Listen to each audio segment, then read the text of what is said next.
A paz do Senhor a todos que receberem a paz, sejam bem-vindos à segunda live, onde nós vamos fazer uma reflexão sobre a fé. Seja bem-vindo, seja bem-vinda. Vamos ver quem está acordado, quem está acordada. Mais uma vez, meus queridos, eu tenho sido impulsionado no meu coração para falar de Deus. Ontem eu estava no culto, onde foi pregado sobre fé. Eu senti no meu coração de estender esse assunto, essa reflexão para todos, aonde quer possa chegar a palavra de Deus. Seja bem-vindo. Vamos esperar um pouquinho. Esse horário é um horário que muita gente está dormindo, né? Seja bem-vinda, Ideusa, seja bem-vinda, Maravilha, seja bem-vinda, Beca, seja bem-vinda, Francisco. Nós vamos falar sobre fé, é um assunto espiritual. Andresa Silva, Andresa Silva, seja bem-vinda, Marta Santos Morena, vocês que estão subindo nessa live e ainda não me seguem, me sigam por gentileza, fiquem nessa live, não saiam. Vamos começar, tá? Como eu disse, o assunto é sobre fé. Não é uma palestra, não é uma pregação, é uma conversa, tá? Sobre esse assunto. Primeiramente, meus amados, eu quero ler Hebreus capítulo 11, o verso 6. O verso primeiro, ele traz uma definição sobre o que é fé. Aqui estão todos os elementos sobre o que é a fé. O objetivo não é trazer uma reflexão teológica. Eu nunca fiz teologia, então não vou trazer uma reflexão teológica dentro dos parâmetros dessa matéria que é própria da faculdade. Eu vou trazer teologia bíblica, o que a Bíblia diz, e também baseado na nossa experiência do dia a dia, tá bom? Então sejam bem-vindos, Chãozinho, Silva, Morena, fiquem, não passem, tá? O texto diz: porém sem fé é impossível agradar a Deus, tá? Deixa eu só aumentar aqui o volume que eu tinha deixado baixo, para chegar mais alto aí para vocês, ok? Sem fé é impossível agradar a Deus, porque é necessário que aquele que se aproxima de Deus acredite que Ele existe. A primeira pergunta que eu faço nessa manhã: você acredita que Deus existe? Se você acredita que Deus existe, é um sinal de que você tem fé. Só que não é necessário somente crer que Ele existe.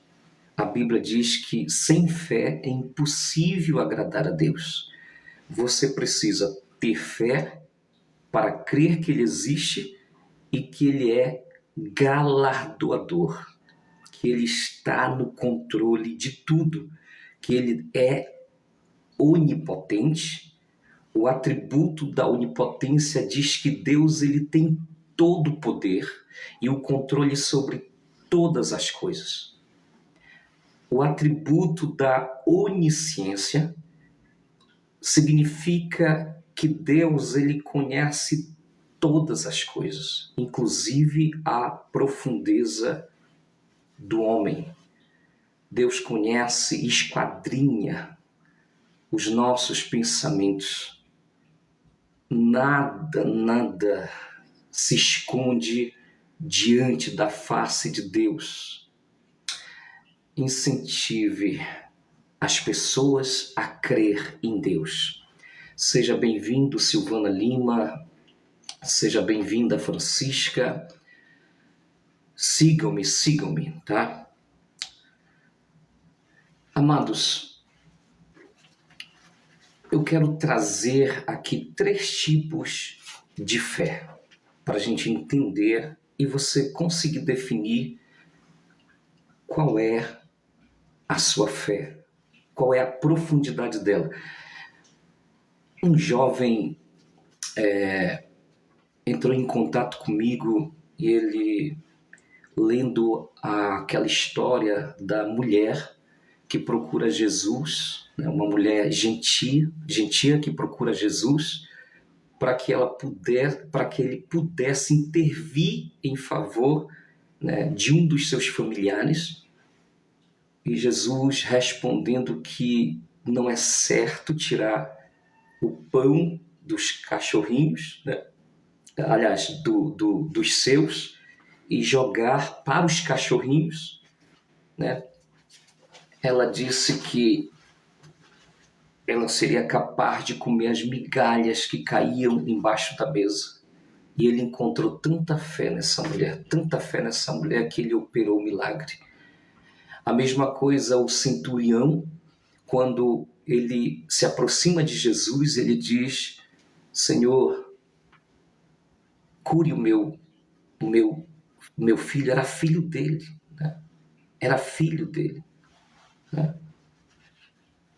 Ele chega dizendo que era para Jesus curar e que bastava uma palavra, porque ele também era chefe, então ele era capitão. Quando ele dava ordem, os seus subordinados obedeciam.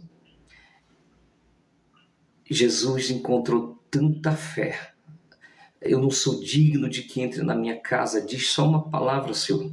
Assim como os meus subordinados me obedecem, o Senhor é superior. Ele diz: eu não encontrei em Israel tão grande fé como eu encontrei nesse homem. Mas que tipo de fé move o coração de Deus? Eu quero trazer uma reflexão baseada na Bíblia. Alô, Caio, seja bem-vindo. Maria de Lourdes, seja bem-vinda. Manda um salve pro que coma, mando. Que linguagem é essa? Manda um salve. Olha, não sou familiarizado com o vocabulário do TikTok, tá? Eu não sou. Salve, essas coisas, tá? Bom, vamos lá. O meu objetivo aqui é pregar a palavra de Deus, fazer aquilo que Jesus ele me mandou. Eu não sou de live, mas ontem eu estava na igreja e Deus me fez lembrar. Todas as vezes, irmãos, que alguém me dá oportunidade na igreja, mesmo que me dê para saudação, eu digo assim, eu poderia louvar. Então, as igrejas onde eu vou, nas oportunidades, geralmente eu sou convidado para louvar. E poucas vezes eu utilizo do púlpito para ministrar a palavra, a não ser quando sou convidado para pregar. E ontem, na igreja, o Espírito Santo de Deus me fez lembrar: foste ordenado ministro da palavra, prega.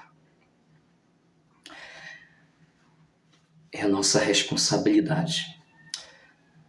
Amados, 3 tipos de fé: fé secular, fé natural e fé sobrenatural.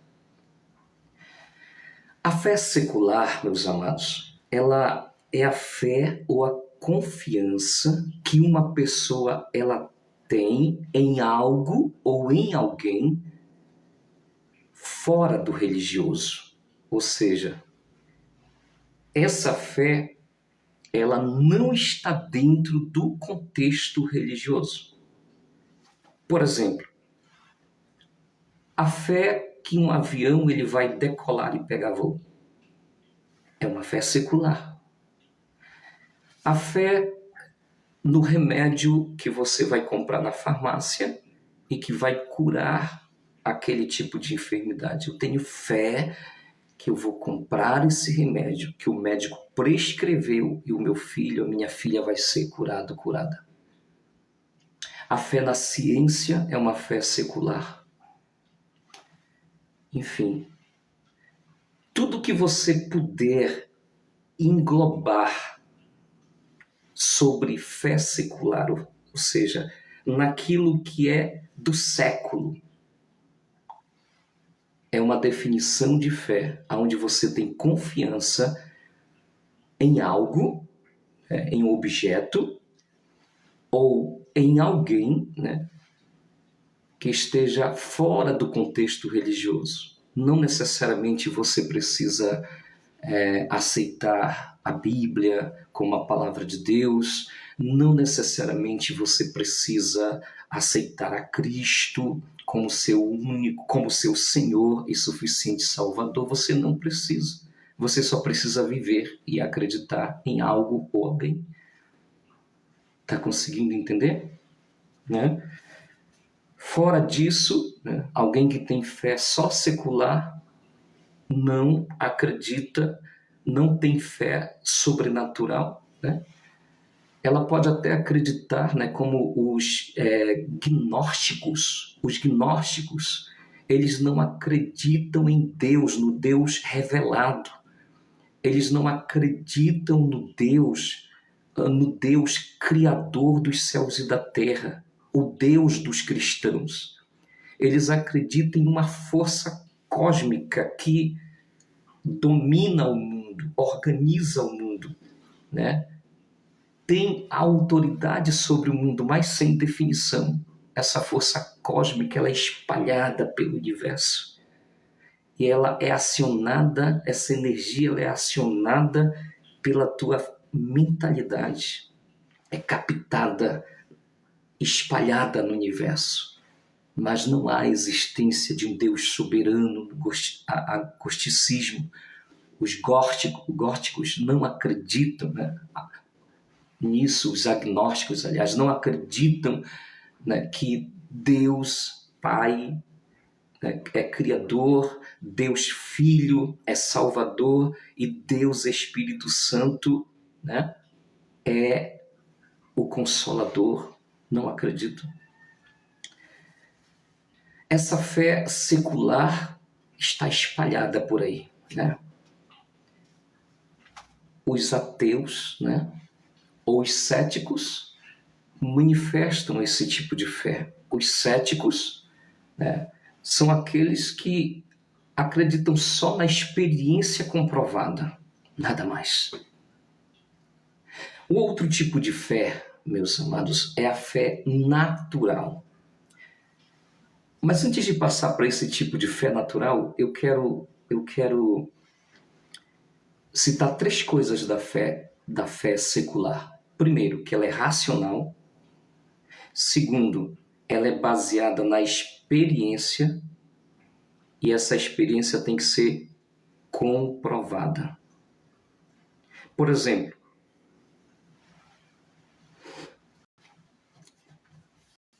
a ciência ela não refuta, mas ela também não tem evidências da existência de Deus. Interessante. A ciência não refuta, mas também ela não tem um fundamento, uma evidência, uma prova de que Deus existe. Por quê? Porque entre a razão, a experiência, o objeto, né, não se conseguiu chegar a uma prova que eles pudessem agarrar de que Deus realmente está lá no seu trono no terceiro céu. Porém, por que não refuta? Porque a ciência já fez muitas descobertas. Por exemplo, a ciência sabe explicar um pouco sobre a origem do universo, né? Então, se agarra nessa evidência da avaliação do objeto, né? Da experiência para dizer algo sobre a explicação do universo, como, por exemplo, a explicação de que ele se originou de uma explosão chamada, que a gente estuda na escola, Big Bang. Eu não sei chamar em inglês. Enfim. Mas a ciência, ela não consegue, nunca vai conseguir conhecer a consciência humana, como ela funciona. A consciência, a inconsciência, como funciona. Essa parte é falha. Por isso tem uma origem, tem uma explicação. E a ciência não chegando a essa explicação, gente, eu estou falando de forma muito natural, né, pelo meu entendimento, tá? Se eu falar alguma palavra aqui que não seja técnica, eu quero que você entenda o que eu estou explicando, falando, para falar sobre fé. E eu quero chegar na fé sobrenatural, que é a terceira. Então, baseado nesses três, né, nesses três pontos, ainda surge um quarto ponto. A razão, experiência, né, comprovação e expectativa. A expectativa é aquilo que a própria fé secular, o que é a fé secular? É a confiança em algo ou alguém fora dos ditames religiosos, fora dessa base. Não tem Bíblia, eu não preciso de Bíblia para crer, né? Eu não preciso de Bíblia para crer, eu não preciso aceitar ninguém para crer, eu não preciso. Eu creio que o mundo existe, eu creio que o mundo ele é organizado nos seus sistemas de governo, eu creio que o cientista ele constrói um avião, ele voa, enfim, deu para entender? Segundo, a fé natural, ela é uma fé espontânea. Ela nasce do instinto, não diferente da fé secular, que ela nasce da razão. A fé natural, ela é espontânea e nasce do instinto. Alô, Rosângela, Jeshua, sejam bem-vindos. Sigam-me, por gentileza. Eu vejo que tem muita gente que entra e passa, mas poucos seguem. Sigam. Não para me dar apoio. Né? Eu não quero ser popular. Eu quero que essa mensagem, meu objetivo é esse, que essa mensagem chegue para muita gente, porque Deus está cobrando isso de mim. No meu testemunho ontem eu disse que eu passei por algumas fases. Eu fiz uma live ontem dando testemunho que não está escrito no livro, tá? No livro que eu publiquei. E eu disse que em uma dessas fases eu procurei um certo pastor e por causa da minha situação de divorciado, apresentando a minha credencial da CJDB convencional, eu não fui aceito nem como membro. Ele chegou a dizer, fique aí mesmo, né? Dizime, né? Sei, fique aí, tenha comunhão, mas porque os seus pais estão aí, entendeu? Mas não me recebeu no ministério, não me recebeu nem na porta da igreja, nem como zelador. E eu queria ser membro. E os púlpitos foram, nesse período, tirados de mim. E Deus, no terminal hidroviário, disse, cria uma página. Eu achei que essa página, né, era lá no Facebook. Mas Deus me fez entender, né, que eu deveria utilizar as redes sociais. Era o que Deus estava falando para pregar a palavra. Ninguém é impedido de pregar a palavra por causa de líderes religiosos. Ninguém é impedido. Mas você também não pode dizer que você é desigrejado, que você não precisa de igreja. Isso não é verdade. Você precisa congregar. A Bíblia diz: congregai-vos para que tenhais vida. Congregai-vos. Congregar é necessário, é essencial, é o ensino da palavra. Vamos lá, vamos seguir. A fé natural, ela surge espontaneamente no ser humano, tá? Como é que eu posso dizer? Sem necessidade de ensino religioso ou doutrinário. Por exemplo, você acorda pela manhã, tá certo? E você olha para o tempo e você diz: hoje vai chover. E de repente chove. Daqui com 1 hora chove. Você está analisando os sinais do tempo, né? E você está utilizando uma capacidade instintiva para dizer, analisando o sinal do tempo, vai chover. Interessante, né? Ou então você amanhece e você diz assim: eita, que hoje o sol vai ser quente, o sol vai raiar, não vai ser nublado. Isso é fé natural, gente. Ela não precisa ter ensino religioso.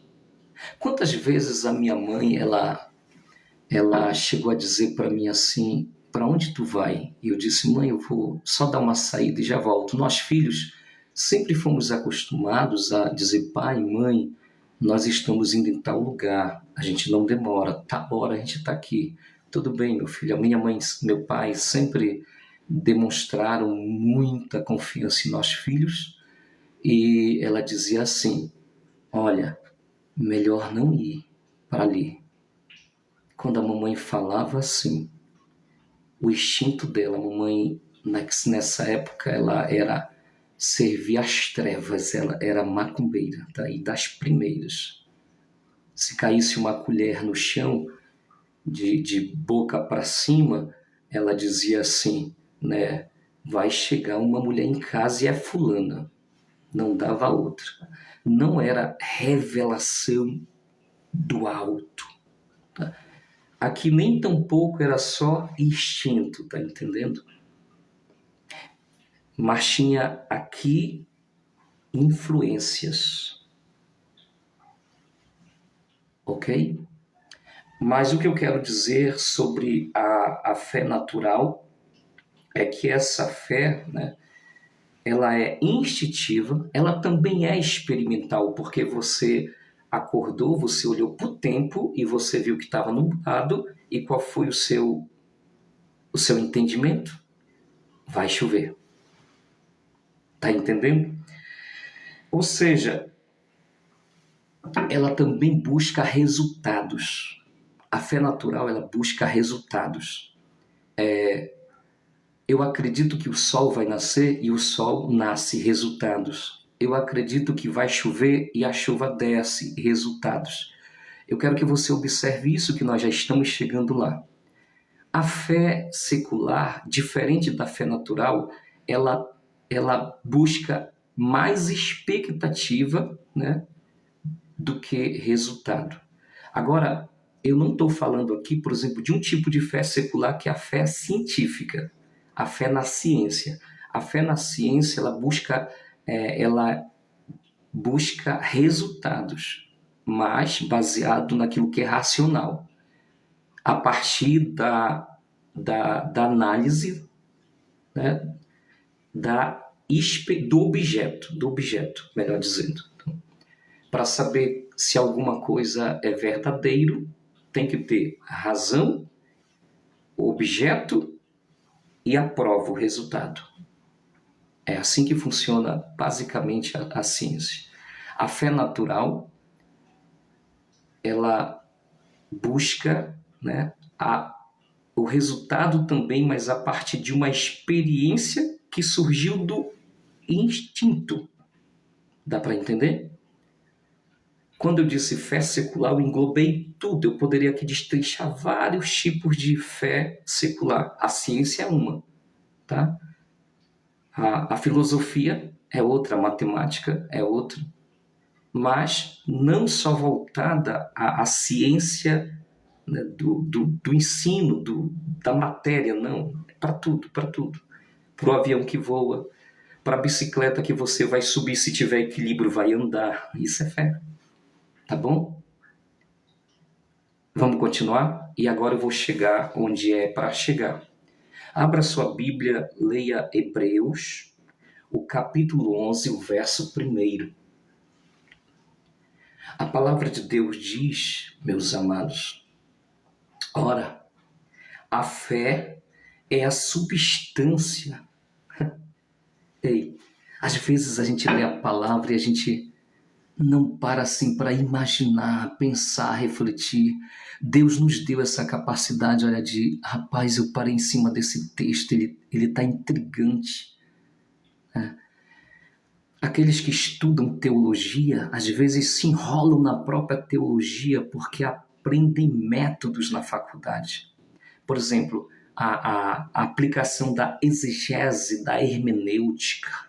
É necessário aplicar a exegese, a hermenêutica para fazer uma interpretação contextualizada do texto.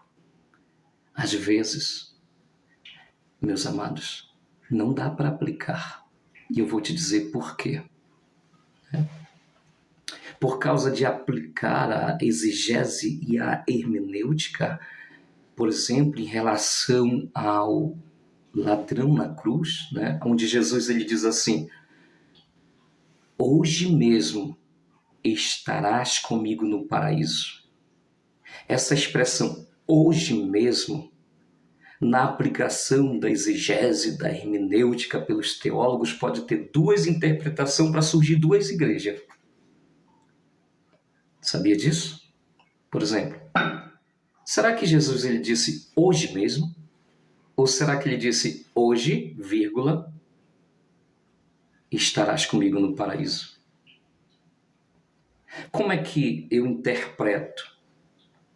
Alguns interpretam, por exemplo, dizendo assim, que Jesus ele falou hoje mesmo, vírgula, estarás no futuro comigo no paraíso. Para dizer que ninguém que morre com Cristo, ele vê a face de Deus quando ele morre.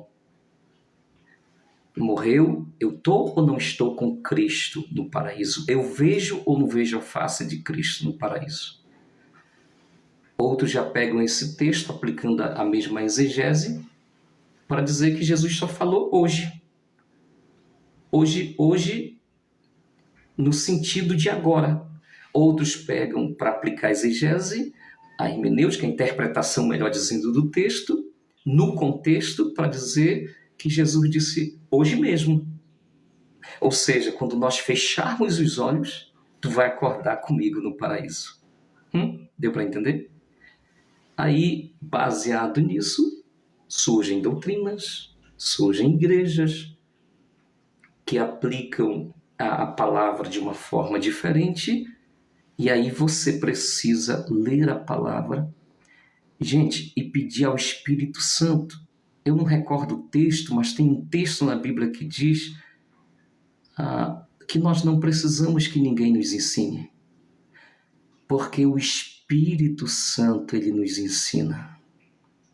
Se você começar a ler a Bíblia e você, antes de abrir a Bíblia, ou melhor, abra a Bíblia e diga: Espírito Santo, se de fato o Senhor é verdadeiro, se o Senhor existe, olha a expressão se o Senhor existe, como eu acredito que sim, me fale nas palavras, de forma que ao ler a palavra eu tenha não só conhecimento, porque conhecimento é uma coisa, mas que eu receba a revelação da palavra, porque a Bíblia fechada ela é a palavra de Deus, aberta ela é a palavra de Deus. Lendo é Deus falando com você. É Deus falando. Eu ouvi um pastor pregar dizendo: a Bíblia fechada, ela é um livro. Ela é só um livro, como de literatura. Não, irmãos. A Bíblia fechada ou aberta, ela continua sendo palavra de Deus. Só que você só vai ouvir a Deus se você ler. E você só vai compreender se você pedir ao Espírito. Jesus, ele disse: o Espírito vivifica, mas a letra é morta. Se você ler de qualquer jeito a palavra de Deus, para você a palavra é viva, mas para você a letra vai ser morta. Mas se você pedir ao Espírito Santo, me ensina, me faz conhecer a Jesus, conhecereis a verdade e a verdade vos libertará. Eu falei, isso está no meu livro, Quando Tudo Se Perde, o chamado permanece. Quando Deus, ele nos chama, não importa o lugar que nós estamos. Quando você se confronta, a sua experiência, não é a experiência da instituição que você serve. É a sua experiência, a sua consciência com a palavra de Deus, e você obedece à verdade que está lá. É outra coisa. Você passa a cumprir a palavra, não os preceitos do estatuto da tua igreja ou da religião, ou os preceitos criados, que eles se tornam dogmas.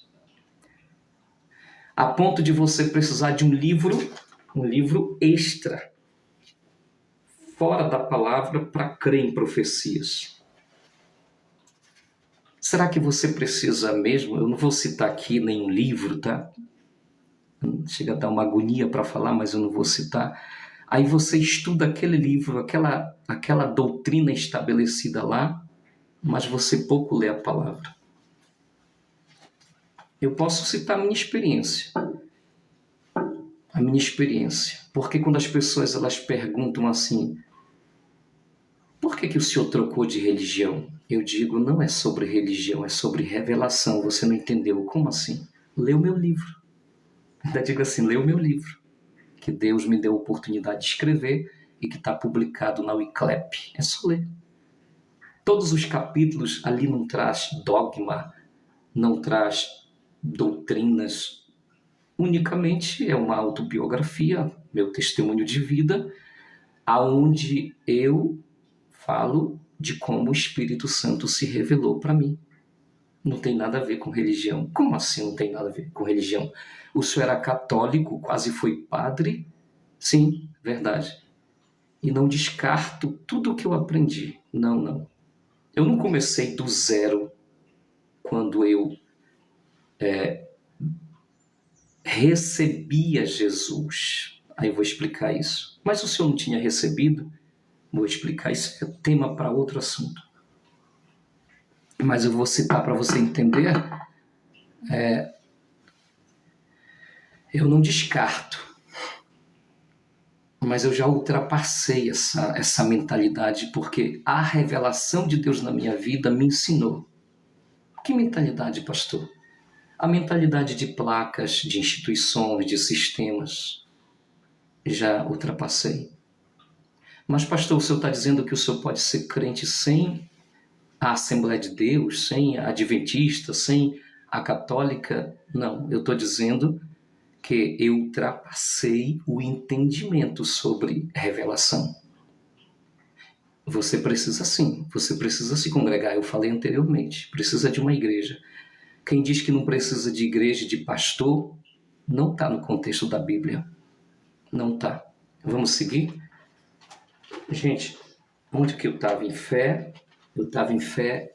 Eu falei de fé secular, eu falei de fé natural, e vou falar agora de fé sobrenatural, que é onde eu quero chegar, que eu não quero passar de 1 hora. Tá? Obrigado. Você... não aparece o seu nome, deixa eu ver. Janete, muito obrigado por me seguir, tá? Obrigado a todos que estão seguindo. O objetivo que eu peço para vocês seguirem não é para que eu seja popular, gente, não quero ser popular, longe de mim. Eu só quero pregar a palavra de Deus nas redes porque Deus me mandou. Eu nem gosto de redes sociais, eu fico muito feio. Mas enfim, para você que entrou, quando eu falei de fé secular, eu falei que esse tipo de fé é a confiança que você possa ter, que você tem, eu vou falar assim, em algo ou alguém. Só que essa confiança em algo ou alguém, ela não depende do contexto religioso, do ensino bíblico, de você pertencer a uma igreja. Essa fé é uma fé que você tem na ciência, é uma fé que você tem que a bicicleta vai andar se você pedalar, é uma fé que você tem que o avião vai decolar, que o carro, quando você tacar na chave, como é que se diz? Soltar a embreagem assim? Eu não tenho carro. E vai funcionar, vai andar, vai chegar no destino. Essa é a fé, em todo tipo que você puder pensar. E essa fé, ela é racional, tá? Racional, mas experimental, tá? Mas expectativa, tá? Expectativa. A ciência dentro dessa fé secular, ela não é só racional experimental, ela é a de resultado também. Mas eu estou englobando, tá? Para você entender. Segundo ponto. A fé natural, eu disse que ela nasce naturalmente, ela nasce do instinto, né? E citei o exemplo, por exemplo, quando você acorda de manhã, vê o tempo nublado e você logo vai chover. E chove. Entendeu? Bom, essa fé natural, ela é instintiva, ela também é experimental, mas ela é baseada em resultado também. Ou seja, instinto de que vai chover, choveu. Instinto de que o sol vai nascer e ficar bonito, e nasceu. Pode acontecer ao contrário? Pode. Ninguém controla o tempo. O tempo pode estar bonito e de repente nublar e chover. Nossa, o dia estava bonito hoje, eu ia até passear, ia pra praia. Não dá mais. Tá entendendo? A fé sobrenatural, que é onde eu quero chegar, eu vou ler de novo. E agora nós vamos entrar no assunto. Até aqui eu fiz uma introdução e vou usar mais uns 20 minutos, né, para poder concluir. Ora, a fé é a substância, grave essa palavra, das coisas pelas quais esperamos, a evidência das coisas não vistas. Como assim, irmãos? Evidência. Até que quando eu digo que a fé é... Bom, substância já começa. Substância, irmãos. A água é uma substância? Sim, uma substância líquida. Quando a água a gente coloca no congelador, ela se torna uma substância o quê? Quem estudou isso na escola? Sólida.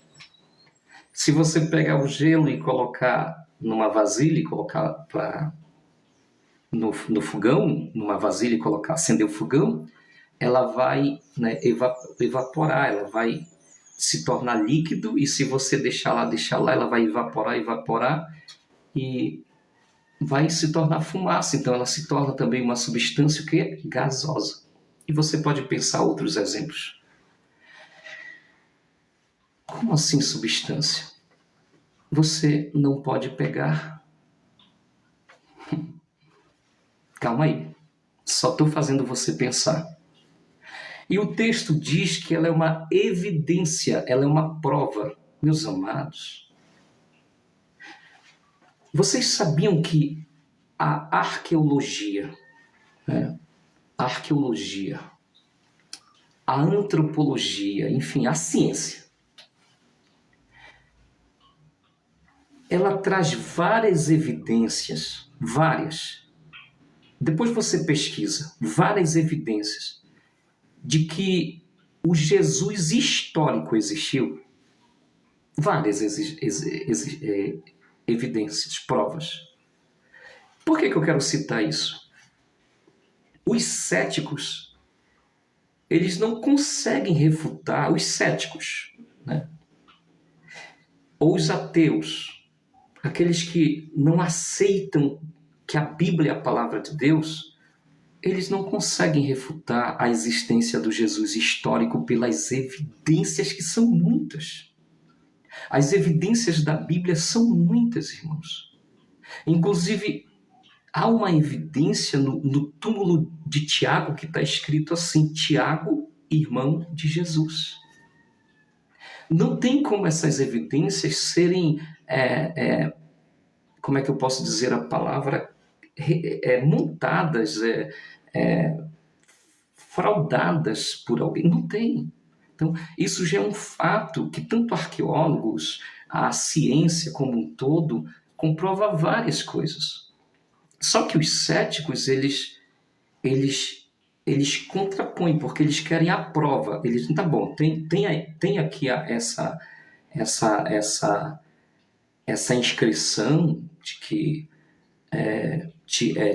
Tiago, irmão de Jesus e tal, ou então a prova, como eu posso dizer, de templos da destruição, o tempo que Jesus falou se aplica e tal, e várias coisas, mas cadê a prova de um Deus real que a gente não pode tocar?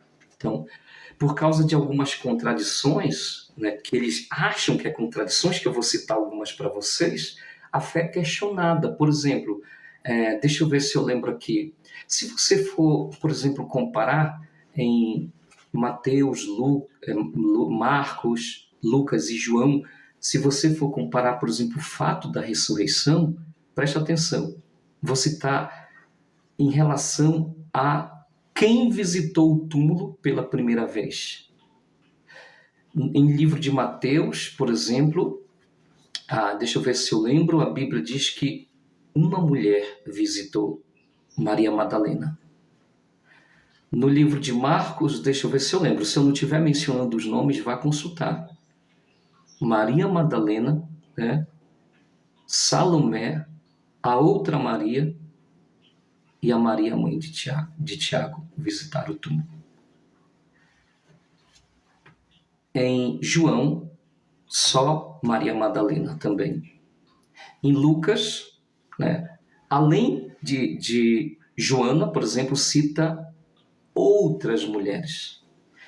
Alguns céticos, eles dizem, aqui tem contradição, então não há evidência, porque não tem como um fato, segundo eles, né, trazer tantas informações que contradizem o texto. Por que aqui uma? Por que aqui? Em Mateus, por exemplo, diz que um anjo, fala de um anjo. Quando Maria Madalena chegou lá, estava fora do sepulcro. Deixa eu ver, parece que João diz, né, um anjo dentro do sepulcro. O Marcos diz, um anjo dentro do sepulcro.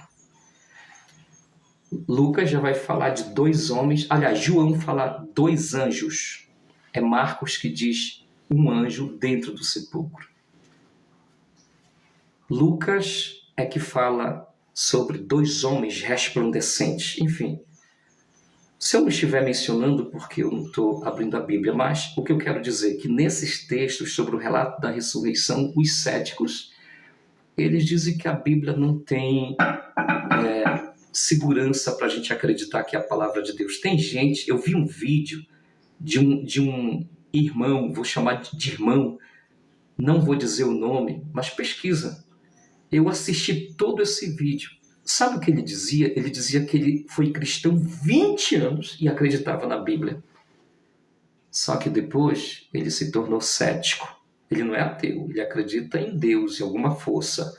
Mas a Bíblia para ele não é um livro confiável. Mas ele foi cristão 20 anos. Eu falei para minha mãe, eu queria conversar com esse cara. Algo aconteceu, ele sofreu uma desilusão, ele sofreu uma decepção, ele foi enganado, ele projetou a vida de fé dele no erro dos outros. Alguma coisa aconteceu para esse cara deixar de acreditar na palavra. Eu não acredito que foi só porque ele chegou aqui. Mas tem uma explicação, gente. Para que você possa buscar essa fonte, porque eu só estou fazendo uma introdução do assunto também. O livro de Mateus, por exemplo, ele escreve, por exemplo, tem um público-alvo para os judeus, certo? E a intenção dele não é citar as outras mulheres que Lucas menciona.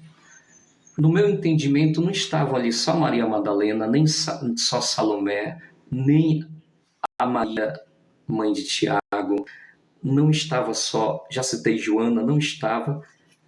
Tem uma explicação. Lucas cita outras mulheres, além dessas. Então, está explicado. Público-alvo, por exemplo, João, ele quer falar para os gentios, não é para os judeus. A gente tem que entender isso. Isso sim é um pouco de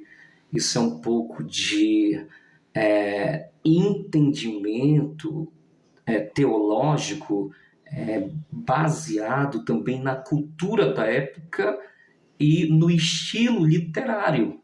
Não vou entrar fundo nisso, só quero que você entenda o bojo para entender fé. Tá bom? Então João, ele fala para os gentios, tanto faz que ele cita lá o encontro de Jesus com a mulher samaritana. Ela não é judia, ela é gentia. Ou seja, o objetivo dele era o encontro da pessoa com Jesus. Marcos, por exemplo, o objetivo de Marcos já era mostrar os sinais, as evidências de Jesus como Filho de Deus. E assim vai, nessa vibe. Eu não quero entrar nesse mérito, eu vou entrar especificamente, senão essa live vai ficar muito comprida. Sejam bem-vindos todos. Olha, eu separei aqui alguns textos e eu quero que você entenda que a fé sobrenatural é a fé que transcende a lógica, tá? Presta atenção. O que é a fé sobrenatural? É a fé que transcende a lógica, pega no seu último fio de cabelo, transcende sua razão. Então, a ciência ela nunca vai provar ou conseguir destrinchar ou chegar ao conhecimento exato do que acontece aqui na mente, porque a Bíblia diz, só Deus conhece a mente humana. Não adianta.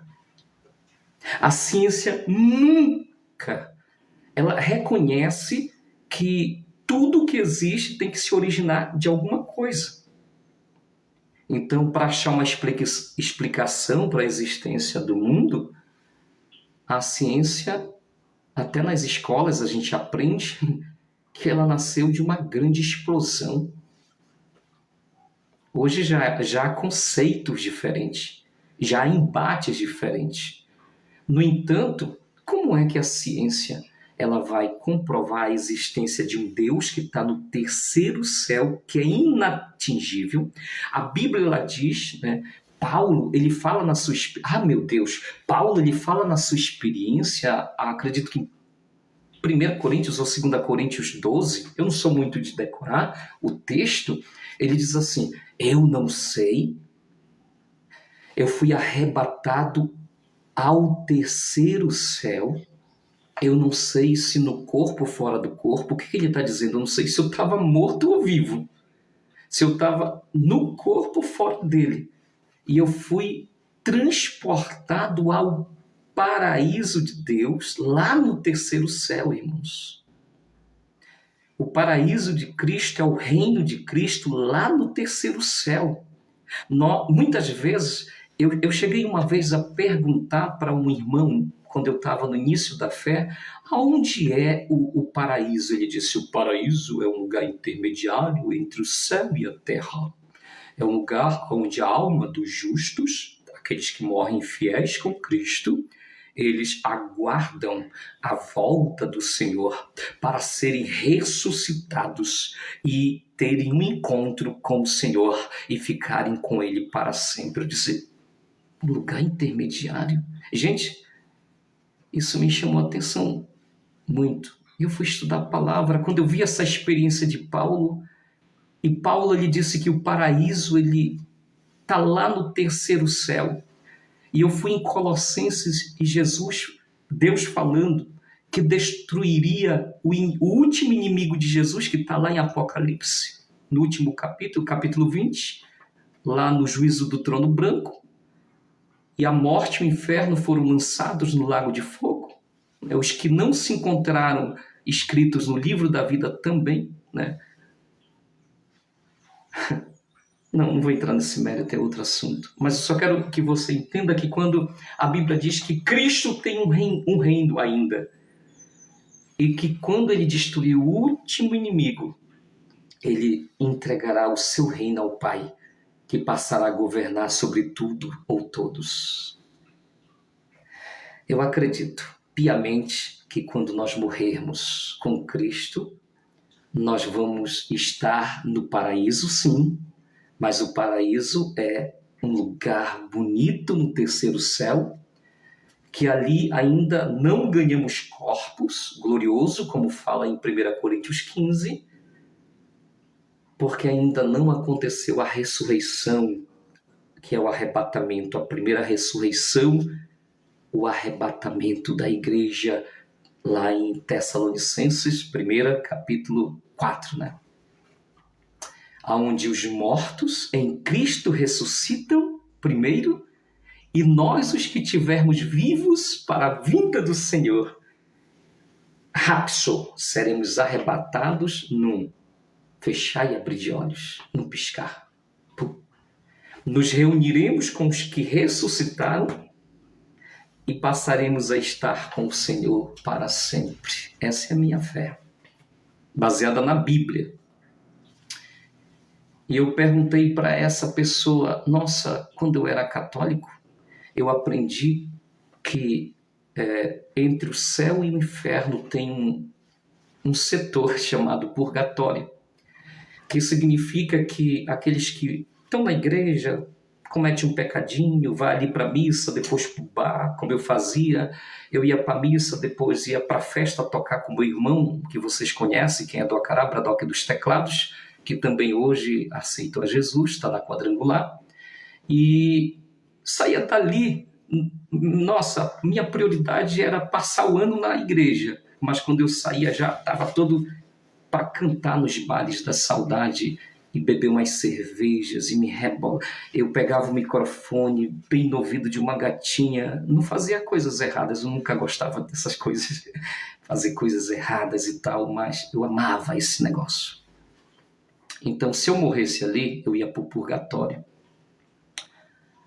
A minha família ia fazer 7 dias de terço para purgar minha alma, para limpar, para me purificar. Aí, sei lá, o tempo que eu passasse ali para purgar pecados, né, eu ia ter entrada no céu livremente depois. Olha só, a segunda chance pós-morte. Não é isso que a Bíblia ensina. Após a morte, segue-se o juízo. Quem morre com Cristo vai para o paraíso e aguarda a ressurreição. E quem morre sem Cristo, Lucas 16, a parábola do rico e Lázaro, está bem claro lá, ele vai para o Hades, lugar de tormento.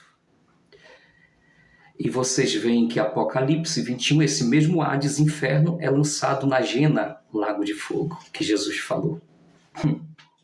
Entenda quem quiser. Vamos voltar. Meus amados, eu preciso não demorar. Então, a fé sobrenatural, ela transcende, ela é lógica, e um ponto especial, ela é depositada em Deus. Ontem eu estava lá no templo, sede da Assembleia de Deus, da Comunhadepa, no culto. Eu não lembro o nome do pastor, por sinal um homem de um grande Deus, pregação excelente. Eu gosto desse estilo de pregação que não é gritada, mas ela é espiritual, ensinada, né? Por sinal, né, o pastor da igreja, o pastor Paulo, ele é um pastor muito espiritual, né? Ele traz experiência com sabedoria, né? Eu não gosto daquelas pregações que o cara mostra o seu conhecimento teológico. Se você passear em Mateus, você vai entender que outrora, papapá, papapá. Se você passear em Lucas, você vai... Ele está só fazendo uma demonstração do seu conhecimento, né? Eu estava na igreja esses dias, no domingo, com meu filho, e teve 2 pregações. Uma do pastor Lucênio, que eu conheço, né? Ele foi ministrar já em Garapé-Miri, num culto, é muito conhecido, do pastor Ivaldo Marques, de Bujaru, e aquele homem pregou sobre o amor, 15 minutos. Oh, palavra linda! Desculpe eu mencionar, não vou mencionar nome, senão seria antiético, até porque eu nem sei o nome. O outro pastor que pregou começou, conforme o livro tal. Eu disse, meu filho, bora passear. Eu já recebi a pregação, porque tu tem que dormir cedo, e eu, pronto, já cultuei, já recebi, vamos passear de moto nas ruas. E fomos. Enriquece no conhecimento, mas na alma, não. Se torna letra. A não ser se você receber com fé. Essa fé que eu estou falando, que transcende a lógica e é depositada em Deus. E esse pastor de ontem, ele falou um exemplo. Eu vou pegar o exemplo dele e transformar em uma história. Ele contou um exemplo dele, né? Dele. Qual foi o exemplo que ele contou? Ele disse que ao chegar em casa, ele tinha o costume sempre de... parece que ele tinha um casal. E o menino, geralmente quando ele chegava, né? O menino subia em um lugar alto e o pai dizia assim, filho, pula. E o filho pulava. Pulava, confiando no pai. E ele disse que ia fazer a mesma coisa com a menina. E disse, filha, sobe. Aí a filha subiu e ele lá embaixo... Aliás, o menino subiu, o filho dele subiu, e ele pediu para a filha dele ficar embaixo e ela disse, fulano, meu irmão, pula. Achei lindo isso, gente. Eu não.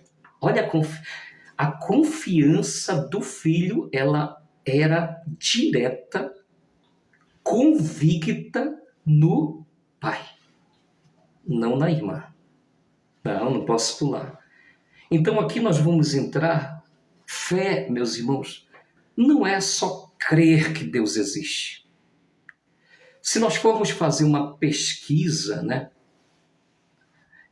Eu passei 3 dias conversando com uma pessoa que é islamista. Eu passei 3 dias. Ela disse, você me permite apresentar a nossa fé? Eu disse, com certeza, pode apresentar.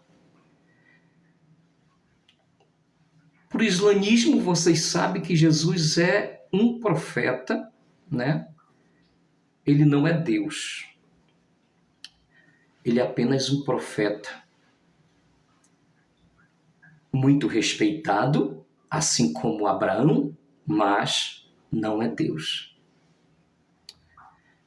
Mohamed é o profeta que recebeu a revelação de Deus para o Islã.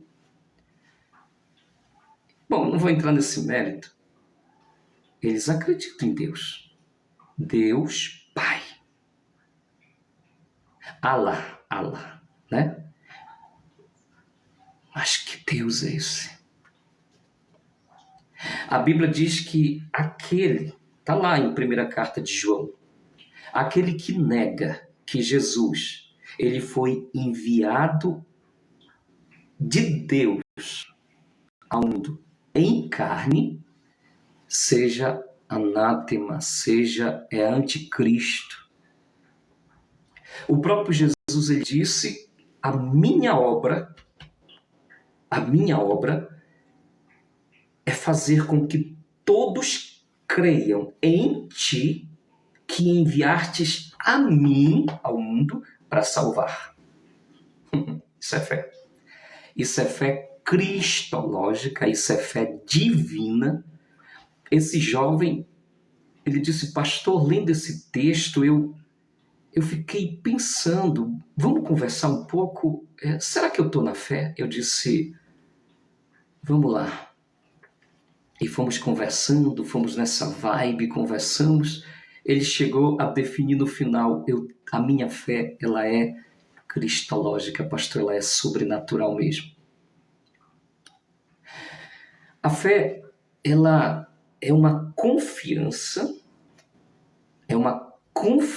em Deus, tá? Quando a gente olha os textos bíblicos, Hebreus 11:1, tem duas palavras, por exemplo, que chamam a atenção. Ela é uma certeza e ela é uma prova.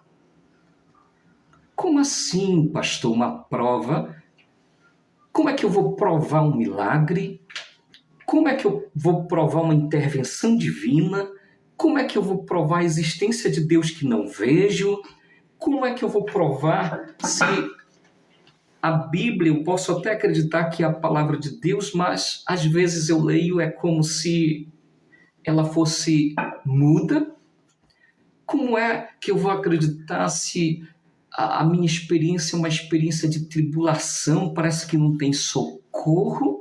Eu estou desesperado, desesperada, parece que eu peço, oro e não tem uma intervenção? São muitas as perguntas. Só que a Bíblia diz que se você se aproximar de Deus, você precisa se aproximar com fé. Ou seja, o que o texto está falando?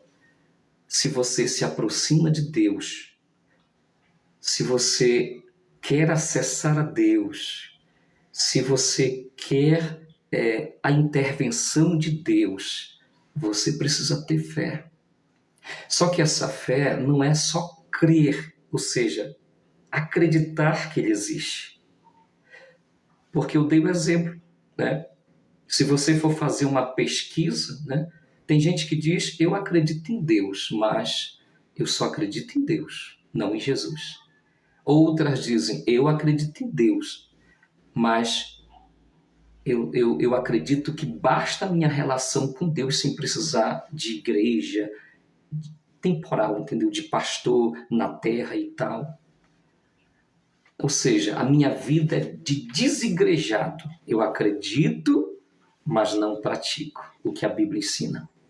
Eu acredito, mas não é necessário praticar, sabe? Porque a gente tem que adaptar conforme a minha vida. Eu conheci uma pessoa ali no local de trabalho onde eu estava, que é muito interessante o que ela coloca. Só que a experiência dela, eu vi que é mais baseado na frustração, porque saiu de casa muito cedo, porque não casou cedo, justamente para sair de casa. Teve muitos problemas porque saiu da mão da mãe, foi para a mão do marido, passou situações difíceis na mão do marido. Então, é muito mais baseado na experiência frustrante e nas decepções que ela consegue observar de pastores corruptos, de pastores que se apadrinham à política, de crentes que se vestem bonito e lá fora ela vê aquela pessoa que está na igreja, mas olha, está com o marido da outra e tal. Isso é uma questão de testemunho, gente, não é bíblica. Para você entender, é uma questão de testemunho. Paulo ele diz assim, ele disse a Corinto. Corinto tinha vários problemas igual tem hoje, nunca vai deixar de ter. Todas as igrejas têm problema. Quais eram os problemas de Corinto? Vamos lá. Facção, problema de disputa, né? Problema de disputa. Eu sou de Paulo, eu sou de Apolo, eu sou de Cefas, eu sou de Cristo. Disputa, né? Foi Paulo que trouxe o evangelho da graça, o entendimento do evangelho da graça, da ação do Espírito Santo. Ninguém mais falou do que Paulo e Lucas em Atos dos Apóstolos. Lucas foi o primeiro, falou do Pentecoste, da ação do Espírito Santo nos apóstolos que converte em multidões. Na primeira pregação de Pedro, 3.000 almas. E assim, vai nessa vibe, a igreja vai crescendo. De quem é a ação? Do Espírito Santo. Ele é real. Se você pedir para ele ensinar, eu estou com dificuldade, Espírito Santo, de entender esse texto. Olha, eu disse para você que no meu primeiro início, alguém disse que o paraíso é um lugar intermediário entre o céu e a terra, onde a alma dos justos aguardam a ressurreição. Fiquei para lá. Eu já encontrei vários teólogos com o mesmo entendimento que eu tenho e que eu nunca ouvi falar quando eu estava estudando para chegar à verdade. E meu coração se alegra. Quer saber outro entendimento? A sonolência da alma, baseada em Eclesiastes 9, que diz: quem morre não há ódio, não há rancor, não há lembrança e tal. Só que Salomão ele tem um entendimento debaixo do sol. Então foi baseada uma doutrina em cima disso, dizendo que a alma fica dormindo, igual a alma do mendigo que não fala lá no seio de Abraão, em Lucas 16, e que ela não tem estado de consciência. Se você olhar a alma que está embaixo dos umbrais do altar, elas dizem assim, elas não estão plenas ali, elas dizem, Jesus, até quando tu vingarás o nosso sangue? Quem é que está falando lá? É Filipe, que foi decapitado por Herodes. Isaías, que foi cerrado ao meio. Quem mais? Estevão, que foi apedrejado. Os mártires, gente, que estão ali. Sabe o que Jesus responde? Ele disse, calma, paciência. Aí ele coloca vestes brancas neles e diz assim, aguardem só mais um pouquinho até que se juntem a vocês aqueles que virão da grande tribulação. Ainda tem gente que diz que a grande tribulação, como um evento que nunca houve e nunca haverá, não vai existir, e outros dizem que já existiu no tempo de Roma. E tem outros ainda que diz que está existindo, que a gente está em fase. Gente, não aconteceu a grande tribulação. O pastor que pregava em Amós será um dia de terror, um dia de densas trevas. Não será um dia de glória, não, gente. Será de glória para aqueles que já subiram. João está vendo lá, antes do milênio, presta atenção, uma multidão. Ele foi levado igual Paulo ao céu. Oh, meu Deus. Eu oro todo dia, Senhor, me leva ao céu. Arrebata o meu espírito ao céu. Gente, eu acordo decepcionado porque eu não sou levado ao céu. Então eu digo, então me leva logo. Eu passei uma fase muito difícil após a separação, que todo dia eu entrava no meu quarto, eu dizia, Senhor, hoje até aqui o Senhor está comigo, até aqui eu estou em comunhão, até aqui eu estou em santificação, então me leva antes que eu peque, porque eu não vou aguentar sozinho. Deus não me levou. Ele começou a restaurar. A evidência foi quando ele disse que ia me dar a oportunidade de escrever um livro em fevereiro de 2024. Em agosto de 2025, eu entrei no quarto e a voz do Espírito disse, escreve. Em 4 dias eu escrevi, em 6 dias estava publicado na Wiclap. E a profecia dizia que esse livro, aqueles que lerem, eles seriam identificados, teriam as suas vidas impactadas. Se você for lá no meu TikTok, você vai ver, por exemplo, vídeos, eu fiz questão de postar, não para aparecer, mas porque o resultado, a expectativa da profecia era essa. E eu, chorando, quando eu ouvi esse vídeo, ouvi, eu disse, nossa, se for só ele que lê o livro, e eu estou vendo os efeitos da sua palavra, para mim é suficiente. Eu recebi uma proposta de ir para o Paraná, uma agência entrou em contato comigo, olha só, eu recebi uma proposta de participar de uma, como é que eles chamam? De um evento onde vai ter estandes e tudo, onde tem uma equipe preparada, uma pessoa ela vai ler a obra do autor eu não vou apresentar, ela vai apresentar, ainda podia ser escolhido para ser palestrante do evento, porque eles avaliaram a minha obra, que eu não considero minha obra, mas obra do Espírito Santo. Eu só fui o canal, só foi a minha vida relatada ali, a revelação é dele, eu nunca vou tirar esse mérito. Todos os dias, quando eu acordo, cada coisa que eu faça, obrigado, Senhor. Hoje, por exemplo, eu sou conciliador, mediador e árbitro formado com credencial do Tribunal Arbitral de Justiça, já atuando com 10 processos. Deus fez isso do dia 4 ao dia 7. Dia 4 eu comecei a formação, era dia e noite, ansioso para terminar. Na segunda-feira, dia 3, parece que era sexta-feira, eu comecei sexta-feira, sexta, sábado, domingo. Segunda-feira eu recebi minha credencial. Tá vindo ainda por correio, mas eu recebi a digital, subi no quadro. Se você for lá no TAG Online, você vai me ver lá no quadro, habilitado com NRA. Eu estou falando NRA 10.237 do registro. Eu estou falando isso para me exaltar? Não.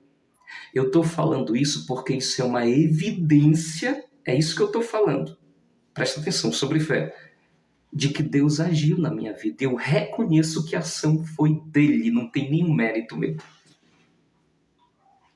Porque quando aquele pastor Rogério, lá de Vigia, que eu não conhecia, veio em casa, em setembro de 2024, e ele disse: varão, se prepara, porque conta os dias que virá um grande rebuliço contra a tua vida. Só fica firme, soldado, não se desvia para a direita e para a esquerda, mantém o foco, vai ser muito, muito. Vocês não imaginam, se eu fosse contar só o que eu passei, só que eu pensava que foi aqui, ó, ataque na alma, ataque financeiro. Meus filhos não falavam comigo, e os meus filhos sempre diziam: pai, todo dia, o Senhor é meu herói. Eu não quero chorar. Minha filha dizia: te amo mais do que 1.000 milhões, mais do que as estrelas do céu. Eu passava meses sem falar com eles. E não porque eles não tivessem o WhatsApp, tinham um celular. E agora tem novo. Agora que eles começaram a falar comigo de novo. Eu passei mais de ano nessa situação. Permissão de Deus para um trabalho de Deus, um propósito de Deus na minha vida. Então, quando você passar por situações adversas, quando você passar por tribulação, por fatalidade tal, não procure reclamar ou murmurar contra Deus, porque Deus, ele sabe de todas as coisas. A Bíblia diz que os planos de Deus nunca são de ruim para a gente, os planos de Deus são de bem. Está escrito. Só que Paulo ele diz que todas as coisas, eu vou até ler esse texto, deixa eu ver se eu acho, porque eu estou falando de fé e agora eu quero finalizar com essa questão, porque às vezes as pessoas deixam de acreditar em Deus porque ele não responde, porque oram, acham que ele não escuta. Deus está escutando, gente. Você tem que entender, como o pastor falou ontem, achei muito interessante, que ainda que Deus não responda, ele está no controle de tudo. Ele é soberano. Ele citou ontem, por exemplo, Pedro, quando Pedro disse, se és tu, Jesus, me autoriza que eu ande também igual ao Senhor sobre as águas. E Pedro foi o único, ele citou, achei graça. Pode falar de Pedro o que quiser, mas ele foi o único que andou sobre as águas. Ele estava falando que a fé, ela tem que te transportar uma experiência que você confie tanto em Deus, que ainda que uma arma, irmão, esteja empunhada na tua cabeça, difícil essa experiência, né?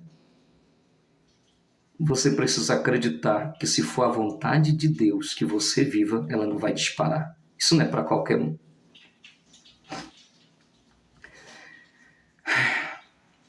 São as tribulações, as adversidades, que nos moldam, que nos preparam para o resultado daquilo que Deus ele nos entregou como chamado.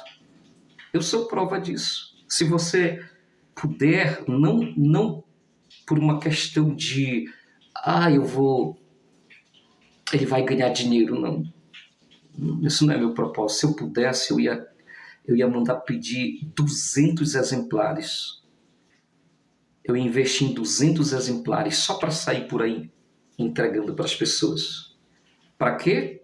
Para ser popular, para ser conhecido? Não. Porque a letra que está escrita ali dentro, né, o testemunho que está ali dentro, ele é mais do Espírito Santo do que meu. E tem gente reais ali. Ontem eu encontrei, por exemplo, meu pai na fé que não está na fé. Eu disse, eu não aceito que o Senhor, meu pai na fé, eu tenho um pai na fé e uma mãe na fé. Minha mãe na fé se chama Jenny Silva. Ela mora em Goiânia hoje, é de Acará. Meu pai na fé se chama Flávio Oliveira. Mas eu tive alguns mentores que eu menciono nesse livro, alguns instrumentos. Eu vou citar, por exemplo, o pastor Carlos Fernandes, da Assembleia de Deus, que na época era evangelista e foi ordenado pastor, um homem muito dedicado à obra, e eu aprendi muito com aquele homem. Tem um capítulo que eu falo como ele foi usado como instrumento. Pastor Vanderlei de Paula, em memória, de Tianguá, lá no Ceará. Ele foi o homem usado.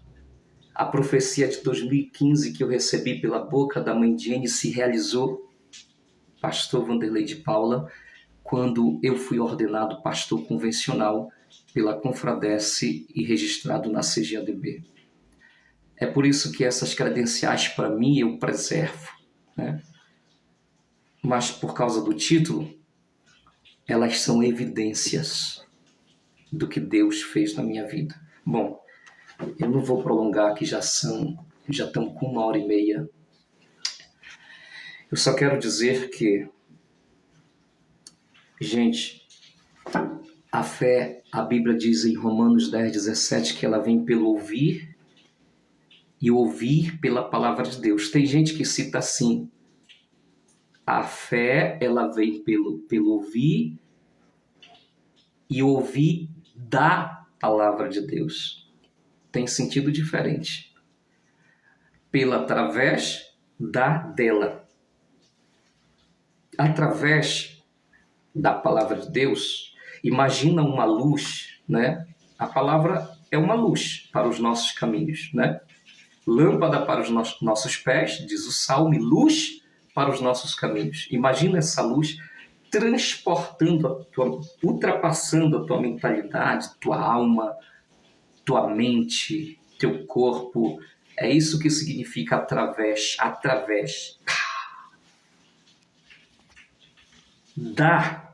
Eu posso dizer isso aqui, ó, da palavra de Deus. Através impermeia. Então a fé, ela vem pelo ouvir e ouvir a mensagem. E ouvindo a mensagem, através da mensagem, você crer. Basta crer, pastor? Não. A fé, além de acreditar em Deus, você tem que se comprometer. Olha o que Jesus disse. Aquele que quer vir após mim, ou seja, aquele que quer me seguir, renuncia a si mesmo, tome a sua cruz e me siga. Porque o caminho, isso eu estou completando, tá? Mas ele disse em outro texto, porque o caminho que leva à vida, ele é estreito e apertado. Uma certa ocasião, os seus discípulos perguntam, Jesus, mestre, rabi, são muitos os que se salvam? Jesus, ele diz assim, olha a resposta de Jesus, ele não vai dizer são poucos ou são muitos, mas na resposta dele, ele já dá a resposta. Esforçai-vos por entrar pela porta estreita, porque muitos procurarão entrar e não entrarão. Qual foi a resposta de Jesus? Muitos ou poucos? Poucos, gente. Poucos entrarão. Por quê?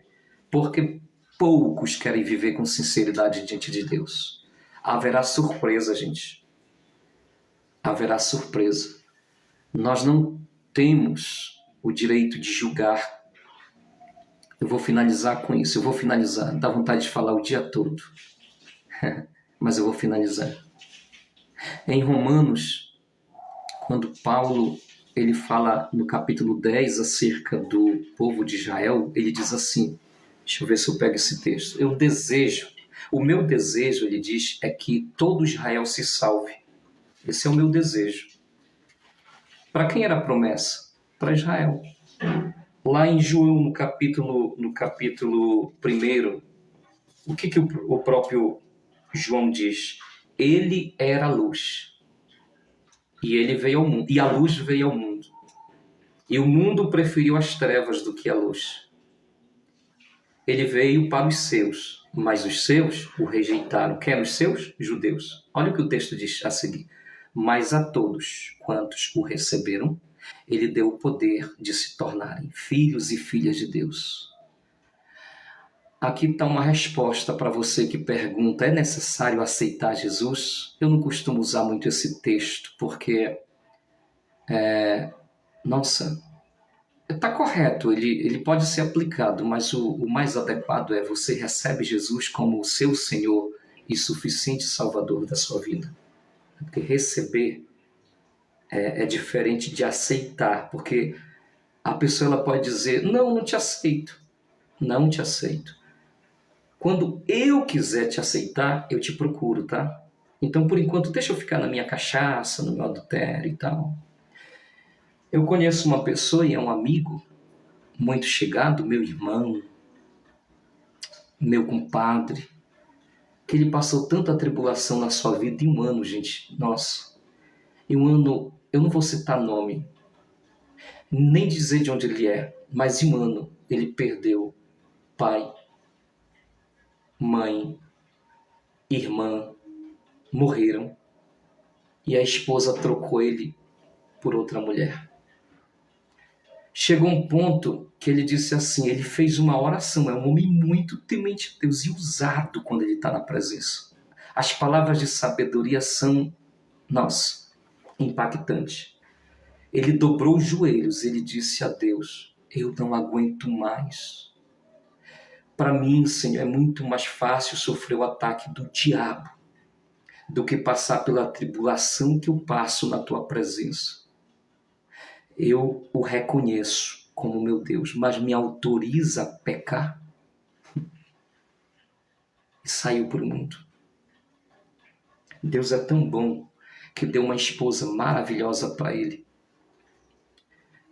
que a vida dele está sendo restabelecida. Eu acredito que só falta essa fase, voltar para a presença e fazer a obra.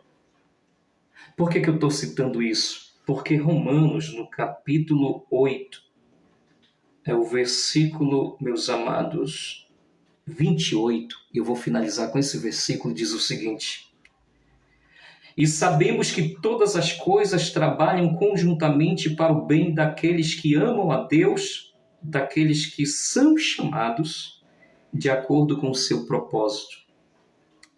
Olha o que o texto diz. E sabemos que todas as coisas. Se são todas as coisas, são as boas e as ruins. E ambas trabalham, tanto boas quanto ruins, ou ruins quanto boas, elas trabalham juntamente, simultaneamente, integrada. É forte isso, para o bem. Sempre para o bem. Mesmo que seja ruim, sempre para o bem. Daqueles que amam a Deus, daqueles que são chamados de acordo com o seu propósito. Descansa no Senhor. Se você é chamado de acordo com o propósito, só persevera e ainda que não te aceite no ministério, fica no último banco da igreja. Você não está servindo ao homem. Todavia, a palavra de Deus diz que você deve se submeter às autoridades constituídas. Um pastor é uma autoridade constituída. Nunca vá contra um pastor. Entenda uma coisa, o que o pastor fizer de errado, cale. Porque calar eu vou ser omissa na igreja. Se quiser corrigir o pastor, vá na casa dele, ou então convide ele para tomar um café na sua casa, como o meu pastor faz, o pastor Pedro, né? Ele diz assim, vem tomar um cafezinho aqui comigo. Aí a pessoa vai, toma um café e tal, e depois ele corrige as pessoas a sós. Vá lá e diga, meu pastor, eu lhe respeito muito, mas eu gostaria de tratar um assunto. Isso é bíblico, irmão. Se o teu irmão errar, chame ele a sós. Se ele te ouvir, ganhaste um irmão. Vale para o pastor, vale para mim, para qualquer um. Somos todos servos. Só que a dimensão, a diferença de respeito que você deve ter ao pastor é uma e ao irmão outra, mas sem acepção. Então procure o seu pastor e diga, o senhor errou. O senhor praticou isso, isso e isso, mas já dei a solução? Diga, se o senhor fizer assim, assim, assim, pode dar certo. A Bíblia diz que se ele ouvir, ganhaste um irmão.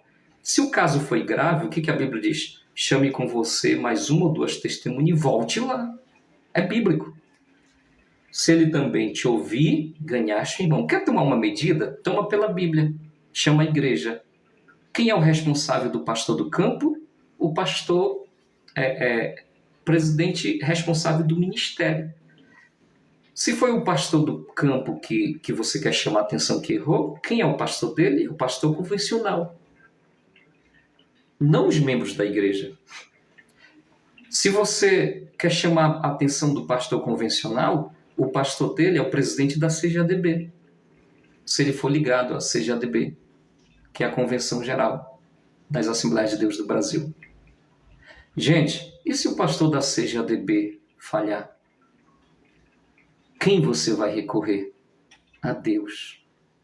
O que eu quero dizer com isso? Entenda, se o pastor errar, se o pastor comprar Hilux com dízimo, se o pastor não perdoar, se o pastor não administrar bem, se o pastor tratar mal, tudo que você listar aí como erro, entenda uma coisa, de pastor não é você que cobra. São os líderes dele e Deus. Não se preocupe. Saul era rei, cometeu uma série de erros. Quem cobrou dele? Deus, tirando o reino. Uma hora vai acontecer.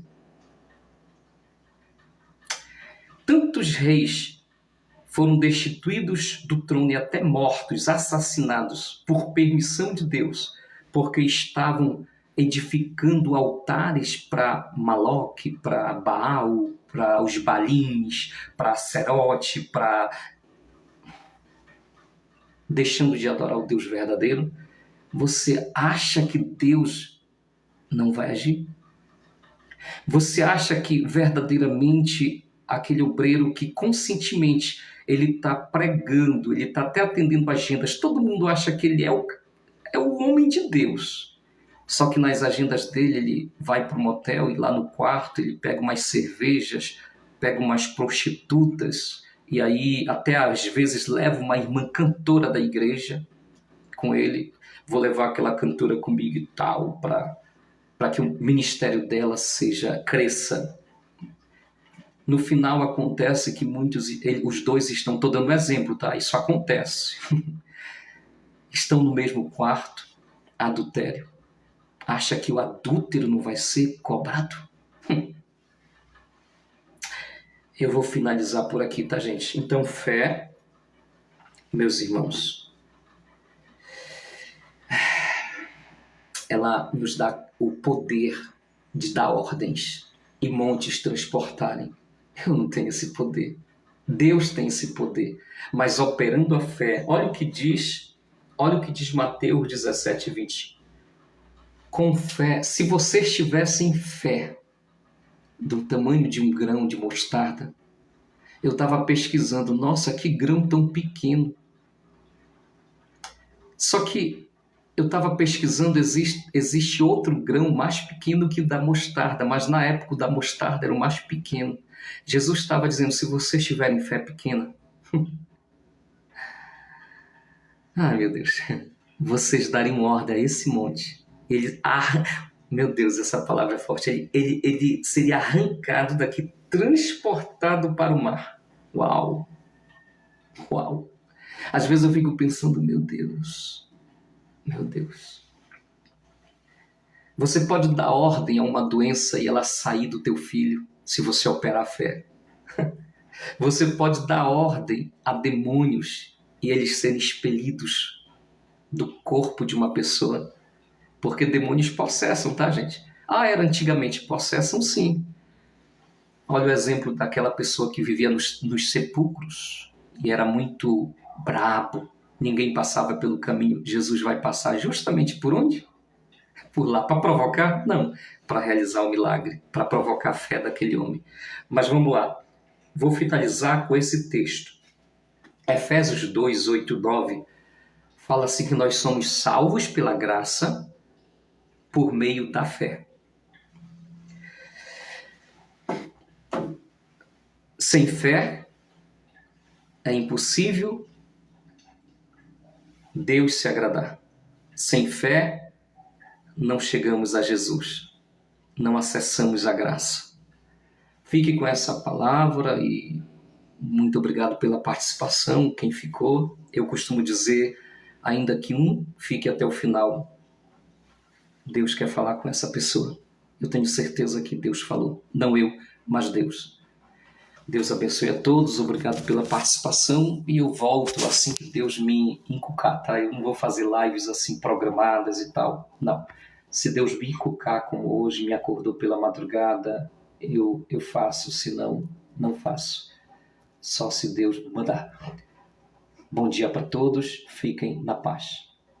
Vamos finalizar bem aqui, eu tenho dificuldade ainda.